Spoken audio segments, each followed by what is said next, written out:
يا صباح الفل، هعمل معاكم النهارده احلى فطار بالبطاطس ممكن تدوقوه في حياتكم. بانكيك البطاطس محشي جبنه. معايا 3 حبات من البطاطس، هقشرهم وهقطعهم مكعبات وهسلقهم في ميه، بس الميه تكون بتغلي طبعا علشان نسرع عمليه السوا. هنقطعهم مكعبات حجم واحد علشان ياخدوا سوا كلهم واحد.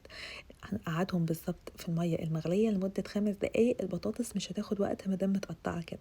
حطيتها في طبق، حطيت عليها ملح وفلفل اسود، رشه كمان من التوم الباودر. هرستها وضفت عليها ربع كوبايه من الدقيق العادي او دقيق الرز او حتى النشا. هكورها في ايدي، مجرد ما تتكور كده يبقى خلاص هي جاهزه. حشيتها اي نوع جبن عندكم، انا حطيت عليها جبنه تشيدر.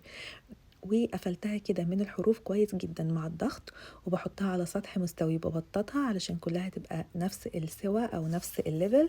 وهقليها بقى، يا اما اشوحها كده في شويه زيت صغيرين زي ما انا عملت، او حتى ممكن نقليها في زيت غزير.